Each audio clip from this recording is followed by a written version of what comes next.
क्या आपके बेटे या बेटी की शादी में रुकावटें हर बार आती रहती हैं? क्या आप शीघ्र विवाह का कोई ऐसा उपाय ढूंढ रहे हैं जो एक बार में ही असर करे? तो रुकिए मत। आज का ये जो अचूक गुरुवार का जो उपाय मैंने बताया है वो भगवान विष्णु और माता लक्ष्मी इन दोनों की कृपा पाने का सबसे सरल लेकिन शक्तिशाली तरीका है। सिर्फ 1 रुपए का सिक्का, 5 सुपारी और एक पीले कपड़े से आप यह उपाय कर सकते हैं और देखिए फिर कैसे दूर होती है आपके विवाह में आने वाली हर बाधा। बाधा बल्कि दूर नहीं होगी, उसके साथ ही रिश्ता पक्का होगा और घर में शहनाई बजेगी। चाहे आप माता पिता हों या खुद वह बेटा बेटी, ये उपाय आपका जीवन 100% बदल सकता है। साथ में जो मैं आपको उपाय बताने वाला हूं उसमें एक खास चीज है। अगर ये आप करते हैं तो आप के बेटे या बेटी जिसके भी शादी के लिए यह उपाय आप कर रहे हैं वो पूरी जिंदगी सुखपूर्वक रहेंगे। उनका जीवन जो है अपने जीवन साथी के साथ हंसी खुशी से व्यतीत होगा। जो मैं आज आपको उपाय बताऊंगा वह सिर्फ एक पूजा नहीं है, बल्कि एक माँ की पुकार होगी, एक अपने पिता की तड़प होगी, एक बेटे बेटी की मनोकामना है जो बरसों से विवाह के सुख की प्रतीक्षा कर रहे हैं। क्या करना आपको इस उपाय में? तो देखिए, किसी भी गुरुवार के दिन आप यह उपाय कर सकते हैं। मैं ऐसे उपाय लेकर के आता हूं जो अधिकतर किसी भी दिन किए जा सकते हो। किसी खास मौके का मैं इंतजार वाला उपाय नहीं करता हूं कि नवरात्रि हो, दीपावली हो, वैसे नहीं। उतना लंबा इंतजार कौन करे। मेरे जो उपाय होते हैं वो चटमंगनी पट ब्याह जैसे होते हैं। तो आपको किसी भी गुरुवार को उठ करके सुबह उठिए, अपना नहा धो करके फ्रेश हो जाइए। अब अपने पूजा स्थान पे बैठिए। आपके घर में जो पूजा स्थान है वहां पर एक घी का दिया जला लीजिए और उसके बाद अगर आपके घर में लड्डू गोपाल हैं, भगवान श्री राधा कृष्ण की फोटो है या फिर मूर्ति है, या फिर सिया राम की जोड़ी हो, राम सीता की फोटो हो, या माता लक्ष्मी और भगवान विष्णु की तस्वीर हो, तो बस उन्हीं के सामने यह दीपक जलाएं। दिया जलाना कैसे है?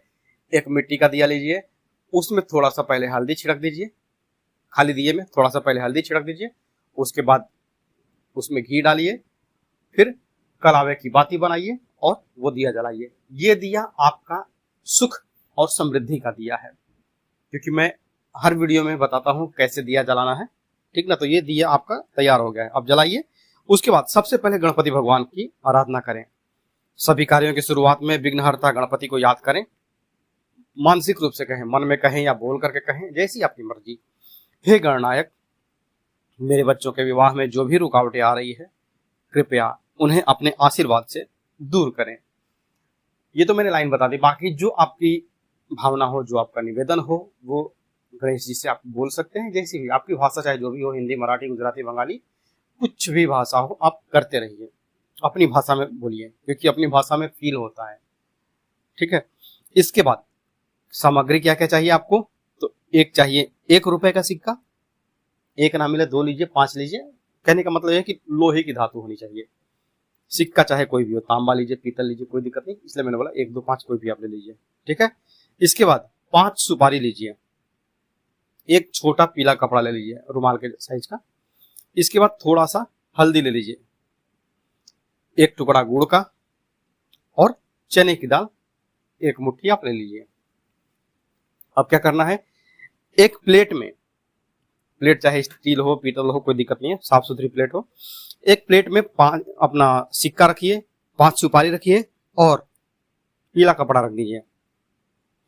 इसके बाद विष्णु भगवान को पीले चंदन से तिलक करें। पीले चंदन से, अगर है चंदन तो ठीक है, नहीं तो जो हल्दी है थोड़ा सा गंगा जल मिला करके उसको थोड़ा सा गाढ़ा घोल जैसा तैयार कीजिए और उससे विष्णु भगवान को तिलक कर दीजिए। माता लक्ष्मी को तिलक करें और उसके बाद फिर अपने माथे पर भी तिलक लगाएं। पुरुष जो है अपने माथे पर तिलक लगाएं, स्त्रियां जो है वो अपने गले पर तिलक लगाएं। अब इसके बाद क्या करना है? अब जो दीपक है, दीपक को उस चने की दाल वाली कटोरी में रखें जो आपने भगवान को चढ़ाना है। अब हाथ जोड़ करके प्रार्थना करें, हे लक्ष्मीपति नारायण, मेरे बेटे या मेरी बेटी के विवाह की राह में जो भी बाधाएं आ रही है उन सब को दूर करें, उन सब को काट दें। अगर आपको विष्णु सहस्त्र नाम आता है तो उसका एक बार पाठ करें प्रतिदिन। आज से लेकर के आज गुरुवार हो गया जो मैं वीडियो बता रहा हूं, तो मान लीजिए कि आज आप यह उपाय कर रहे हैं और आज गुरुवार का दिन है, ठीक है, तो आज से आप अपना विष्णु सहस्त्र नाम का पाठ करिए। विष्णु सहस्त्र नाम एक ऐसा पाठ है जिसमें आपके घर में धन दौलत की भी समस्या होती है ना, शादी ब्याह तो चलिए मैं यह उपाय आपको शादी के लिए बता रहा हूं, पर आपके घर में परेशानी कुछ भी चीजों से हो सकती है, पति पत्नी में अनबन हो या फिर मतलब दुनिया भर के तमाम जो लफड़े चलते हैं ना एक घर में, जो शांति का माहौल नहीं बनने देते हैं, तो उन सब की काट है विष्णु सहस्त्र नाम, जिसमें सारे ग्रहों के बारे में बताया गया है और वो आपको शांत कर देते हैं। आपके घर में जो माहौल है वो शांति से हंसी खुशी से चलते रहता है, ठीक है। तो विष्णु सहस्त्र नाम का आज एक बार पाठ कीजिए।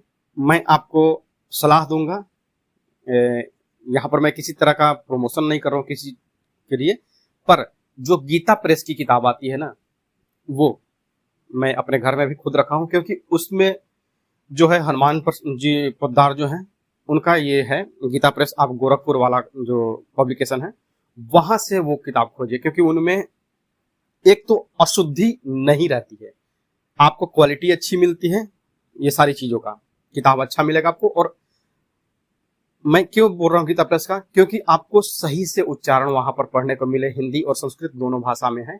बाकी दूसरा जो पब्लिकेशन है उसके बारे में मैं नहीं बता सकता क्योंकि मैं गीता प्रेस यूज करता हूँ, ठीक है। तो विष्णु सहस्त्र नाम आज से पाठ कीजिए, बेटा बेटी का शादी भी होगा और आपके घर में चलिए बिटिया तो चली जाएगी ससुराल, बहू आएगी आपके यहाँ, तो जहां भी जो भी रहे उनका घर गृहस्थी अच्छा से बसा रहे। अब आगे क्या करना है, आपने विष्णु सहस्त्र नाम का पाठ कर लिया है, इसके बाद 5 मिनट हो 10 मिनट हो मन में हो ताली बजा करके खुशी मन से एकदम भावना से क्या करेंगे आप, श्रीमन नारायण नारायण हरि हरि भजन भी आता है जो हम अपने बाप दादा से सुनते आ रहे हैं, ठीक ना। ये मानसिक रूप से श्रद्धा से कम 5-10 मिनट कीर्तन कीजिए। क्यों, आप किसके सामने बैठे हैं, भगवान के सामने, और उनकी बड़ाई में अगर आप भाव नहीं करेंगे, उनको कुछ सेवा नहीं देंगे तो कैसे काम होगा। कहते हैं ना कि बच्चा रोता है तभी माँ दूध पिलाती है, वही हिसाब है। भगवान की सेवा कीजिए, क्योंकि साथ बस आपका पुण्य ही जाना है, चीजें सारी यहीं धरती पर रह जाएंगी। तो जब आपने कीर्तन कर लिया, भजन कर लिया, इसके बाद अब वह जो थाली है जिसमें आपने सुपारी रखा है, सिक्का और पीला कपड़ा है, उसे भगवान विष्णु को अर्पण कर दें। अब चढ़ाएं, पहले चढ़ाना नहीं है, अब चढ़ाना है, चढ़ा दीजिए। अब इसके बाद क्या करना है, चढ़ाने के बाद 5-10 मिनट जो भी है आप अपना उनसे निवेदन करिए या फिर वहां पर बैठे रहिए, शांति से आंख बंद करके रहिए, और जो आपके मन में विचार आ रहा है बेटा का या बेटी का या खुद की शादी के लिए जो भी आप यह उपाय कर रहे हैं, विचार आने दीजिए। 5 मिनट शांति से बैठना है। टोटका तो अपनी जगह पे है, पर ये चीजें कंपलसरी है, कॉम्प्लीमेंट्री में आपको ये करनी पड़ती है। क्यों, क्योंकि वो चीज सक्सेस हो। इसके बाद क्या करना है, जो पीली पोटली है उसको, पीला जो पोटली है उसमें आपको ये बनाना है, अपना जो पीला कपड़ा है ना उसमें आपका सुपारी रहेगा, सिक्का रहेगा, ठीक है।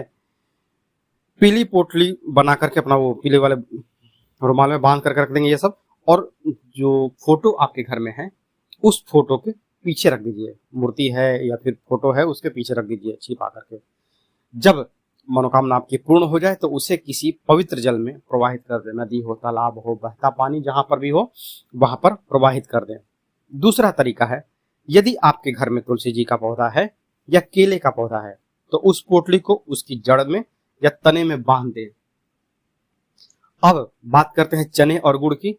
तो जब दीपक बुझ जाए तब, उससे पहले नहीं, जब दिया बुझ जाए उसके बाद चने की दाल जो है आधा भाग घर की दाल में मिला दीजिए। जब अब भगवान को चढ़ाएंगे तो चना दाल को धो करके ही चढ़ाएंगे, डायरेक्ट तो चढ़ाएंगे नहीं। तो चना दाल जो धोया हुआ रहेगा वो तो गीला रहेगा ना। तो जो आज आप दाल बनाने वाले हैं या फिर कल जो दाल बनाएंगे या फिर शाम को जो बनाएंगे, वो दाल को अलग रखिएगा, उसको अपने भंडार में से लेकर के थोड़ा सा मिला करके और रख दीजिए कि वो प्रसाद के रूप में चलता रहे। जब भगवान का प्रसाद होगा चने की दाल का आधा भाग आप घर की दाल में मिला देंगे। परिवार में गुरु ग्रह मजबूत होगा और जीवन में शुभता बढ़ेगी। बाकी जो आधा भाग है चने की दाल का जो आपने कटोरी में लेकर के चढ़ाया था ना भगवान जी को, और वो चने की दाल और गुड़ किसी गाय को खिला दीजिए। अगर गाय ना मिले तो बैल को, नंदी को आप खिला सकते हैं, या फिर पंछियों को भी आप खिला सकते हैं। गुड़ को किसी पेड़ के नीचे डाल दीजिए। कीड़े मकोड़े जो हैं, पक्षी, प्रकृति, सबका पोषण होगा। यह एक छोटा सा उपाय आपका और आपके घर परिवार का जीवन बदलने लगेगा। विवाह का योग बनेगा और अच्छा रिश्ता आएगा, पक्का होगा, और घर में शुभ काम शुरू होंगे। अब जो मैं दूसरा उपाय बता रहा हूं वो हनुमान जी का है। पहला जो उपाय मैंने बताया वो विष्णु भगवान का था, दूसरा जो उपाय है वो हनुमान जी का है। तो जोड़ी ऐसी है कि नर और नारायण जो भी है ना, भक्त और भगवान के, हनुमान जी सेवक हैं। विष्णु भगवान का रूप ही भगवान श्री राम का है ना, तो ये भी। तो इसमें आप अगर ये भी कर लेते हैं, करने को आप दोनों करेंगे तो कहते हैं ना कि सोने पर सुहागा वाला हाल है, एक से भले दो। बस एक बार करिए और खुद अपने घर में चमत्कार देखिए। आप मेरे कमेंट में भी देख सकते हैं कितने लोगों को फायदा हुआ है। ठीक है, तो इसके लिए आपको क्या करना है, कहते हैं ना कि जिसके पास कोई नहीं उसके साथ हनुमान जी होते हैं। चारों जुग प्रताप तुम्हारा है, प्रसिद्ध जगत उजियारा। तो आज का यह उपाय बालाजी महाराज यानी कि हनुमान जी को समर्पित है, जो कलयुग के साक्षात सजीव देवता माने जाते हैं। अगर आपके बेटे बेटी के विवाह में देरी हो रही है, अगर कोई बाधा है जो टूट नहीं रही है, तो इस उपाय को बस एक मंगलवार करके देखिए। चमत्कार क्या होता है ना, आप खुद बताएंगे कमेंट में। अभी नहीं, बिटिया की शादी हो जाए, बेटे की शादी हो जाए, उसके बाद आप वापस मेरे किसी भी वीडियो पर आइएगा और कमेंट जरूर करिएगा। और कमेंट में आप यह भी बताएं कि यह वीडियो आप कहां से देख रहे हैं और हमसे आपको किस तरह की सहायता चाहिए। स्क्रीन पर आपको हमारा नंबर भी दिखता होगा कभी कभी।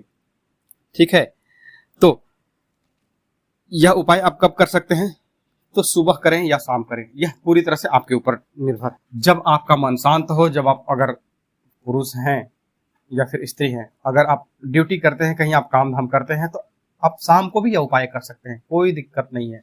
नहा धो करके अपने पूजा घर में एक दिया जलाएं। दिया कौन सा, घी का दिया जलाइएगा। और श्री राम दरबार की तस्वीर के सामने भगवान राम का जो दरबार है वो फोटो चाहिए आपको इसके लिए। और ये फोटो मैं अपने लगभग हर वीडियो में बोलता हूं कि आपके घर में ये फोटो तो होनी ही चाहिए। कौन कौन सी, तो एक श्री राम दरबार की और दूसरी शिव परिवार की, क्योंकि ये आपको परिवार में एक साथ जोड़े रखने में सहायक है। और तीसरा आपका फोटो होना चाहिए जो विष्णु भगवान जी हैं, वो क्षीर सागर में सोए हुए हैं और माता लक्ष्मी उनके पैर दबा रही है। ये कहाँ होना चाहिए, तो ये आपके अपना जहां आप सोते हैं, जिस बेडरूम में पति पत्नी सोते हैं, वहां पर पश्चिम दिशा की दीवार पर चिपका हुआ होना चाहिए या लगा हुआ होना चाहिए। इससे पति पत्नी में प्रेम रहता है। तो शादी जब हो जाएगी तो अपने घर में यह फोटो अवश्य ही लगाइएगा। हनुमान जी तभी प्रसन्न होते हैं जब प्रभु श्री राम उनके साथ हो। अगर बेटा या बेटी घर पर हो तो उपाय उसी समय करें, अगर वे घर से बाहर हैं तो उनकी फोटो की आवश्यकता पड़ेगी। आपको उनका एक फोटो चाहिए। अब क्या करना है, आपको एक लाल कागज ले लीजिए, अगर लाल नहीं है तो सफेद कागज पर रोली या कुमकुम के छींटे लगा करके उसको लाल बना दीजिए। कुमकुम घोलिए, उंगली में थोड़ा सा लीजिए और हल्का सा छिड़क दीजिए, वो कागज आपका लाल के समान हो जाएगा। अब उस लाल कागज पर क्या रखेंगे आप, 3 साबुत टुकड़े हींग के रखेंगे। हींग जो हम सब्जी में डालते हैं, खाना बनाने में हींग का यूज किया जाता है ना, वो 3 टुकड़े हींग के ले लीजिए। अब इसके बाद आपने लाल कागज पर तीनों टुकड़ा हींग का रखा है, उसे अपने हथेली, अपना जो कागज है वो अपने हथेली पर रखिए और उस कागज पे आपका तीनों टुकड़ा हींग का रहेगा। अब उसके बाद जो है 11 बार हनुमते नमः इस मंत्र का आप जाप करेंगे। हर बार इस मंत्र में विश्वास रखें और भावना रखें कि हनुमान जी आपके बच्चों की हर रुकावट को काट रहे हैं। अब इस पुड़िया को बना करके उस बच्चे के सिर से 7 बार घुमा दें। जो अपने दाहिने हाथ पर रखा था ना, आप पुरुष हैं चाहे स्त्री हैं, आपको दाहिने हाथ पर ही यह पेपर रखना है। जब आप 11 बार मंत्र जाप कर लें, उसके बाद इस कागज को मोड़ करके पुड़िया जैसा बना दे, छोटा बना दे, पुड़िया हो गई छोटी। अब इसके बाद उस बच्चे के ऊपर से, बच्चे के सिर के ऊपर से 7 बार घुमा दे घड़ी के सुई की दिशा में। अगर बच्चा सामने ना हो तो उसकी फोटो के ऊपर से 7 बार घुमा दें। अब क्या करना है, अब यह हींग की पुड़िया ले जाएं, घर में कोई पौधा है तो उसकी मिट्टी के नीचे दबा दें। और अगर पौधा ना हो, अगर ऐसे जगह पे आप रहते हैं जहाँ कि आपके घर में पौधा नहीं है, मैक्सिमम मैंने देखा है कि घर में कम से कम तुलसी का पौधा तो अवश्य होता है, गमले में ही हो, दीवार पे लटका हुआ पौधा रहता है। क्योंकि मैंने मुंबई में, दिल्ली में, मतलब जो जहाँ चौल कहे या फिर झोपड़पट्टी, बहुत बड़ा जो स्लम है अपना मुंबई का, वहां पर भी मैंने देखा है कि तुलसी का पौधा तो हर हिंदू के घर में होता है। तो वहां दबा दीजिए, नहीं है पौधा तो भाई आप मंदिर में चले जाइए, पार्क में, या किसी भी पेड़ के नीचे आप दबा दीजिए। याद रखिए, हनुमान जी साक्षात शक्ति हैं, और जब आप भाव से प्रार्थना करते हैं तो उनकी कृपा में कोई विलंब नहीं होता है। जैसे अभी जो है चमत्कार के लिए अगर कहें तो कब किसका भाग्य पलट जाएगा ये कोई नहीं बोल सकता है। जैसे अभी जो राजू कलाकार का गाना फेमस हो गया है, कौन सा गाना फेमस हुआ है ध्यान में तो नहीं आ रहा है, लेकिन सोनू निगम के साथ में वो अभी हुआ है। जो आदमी एक नॉर्मल जीवन जी रहा था, रातों रात वो एक स्टार की कैटेगरी में पहुंच जाता है। पब्लिसिटी जो होता है, तो कैसे किसका भाग्य चमक जाएगा ना भगवान के आशीर्वाद से। तो गाना कौन सा है मेरे ध्यान में नहीं आ रहा है, वो बताइएगा जरूर, कमेंट जरूर करिए कौन से गाना पे, वो राजू कलाकार का भी वो पत्थर वाला है ना सॉन्ग, वो एक ट्रेंडिंग में भी चल रहा है। तो गाना बताइएगा, और आप यह उपाय किसके लिए कर रहे हैं ये जरूर बताइएगा, ठीक है। तो आज के लिए बस इतना ही, मिलते हैं जल्दी आपसे नेक्स्ट वीडियो में, तब तक के लिए हर हर महादेव, जय माता दी।